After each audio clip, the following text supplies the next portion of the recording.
Amanda Knox here exclusively on GMA for her first ever live interview. As you know, 6 years ago, she was a college student studying abroad in Italy.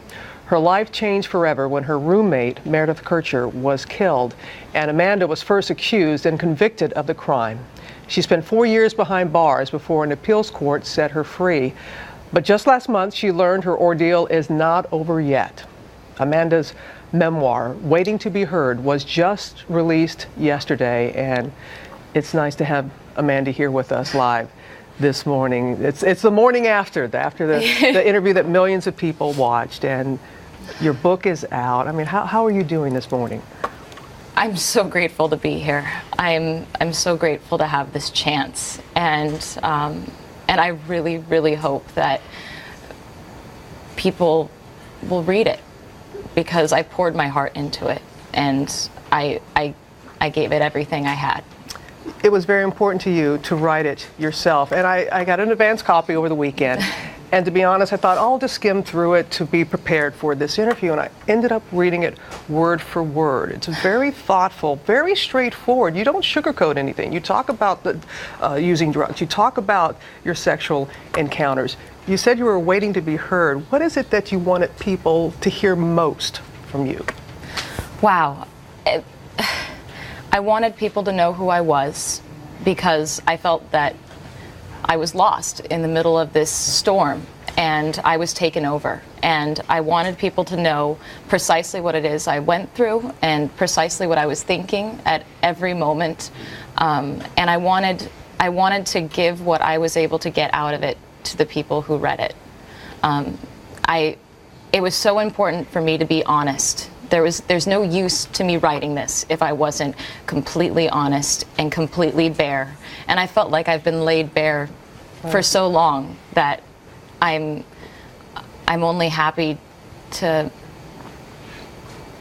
give that and hopefully make a difference.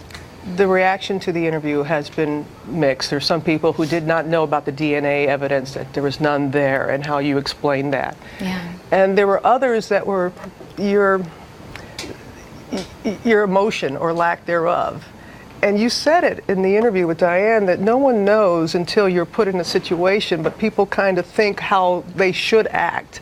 How do you respond to that when there are some people that are just not going to be convinced? Well, it's the greatest hurdle that I've had to come across in speaking to people and in defending myself, because until you're in a situation that is as incredibly surreal and overwhelming and tragic as I was in finding out that my friend was murdered and then being interrogated so aggressively and then being put through this huge trial, like, I had to learn how to deal with it as I went through it. I was 20.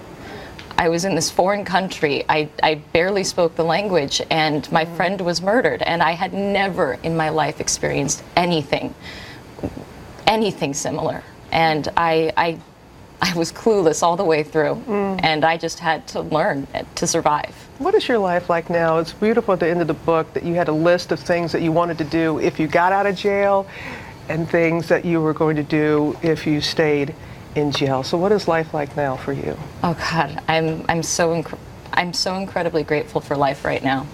I'm close to my family. I have my own place. I have a wonderful boyfriend. I have wonderful friends.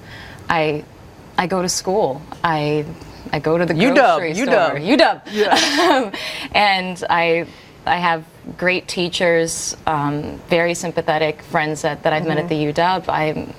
I'm doing great. I really am, and it's incredible to feel that again, because I felt so stunted and so limited and so hated for so long, and it's nice not to have that all the time. You mentioned your family. They're up in the green room. They are right now, and you became quite emotional when you were talking to Diane about your family and the guilt that you felt and for the sacrifice. They were there every single day, even if they couldn't see you. Looking at your life before and after this ordeal, how are you different? How are you the same? One of the things that I I've struggled with the most when I came back was the fact that I wasn't the same person anymore. And I almost felt like I was disappointing my family because of how serious and I almost couldn't get out of my head when I first came home. That was the only thing that I had left in prison was my own mind, and that's where I hid myself, inside of myself. And I've slowly been coming out, which is great. I'm still the same person. I'm just a little more sober. Well, it's a little more somber. Yeah, 4 years in jail will do that.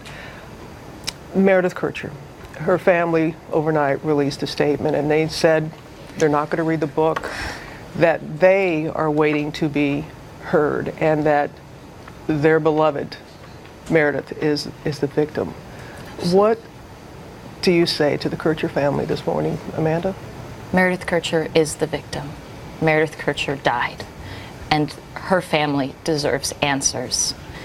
The prosecution didn't give that to them. I still hope they'll read my book, because in it, I talk about Meredith. I talk about the relationship I had with her. And that is the little amount that I can give them of her.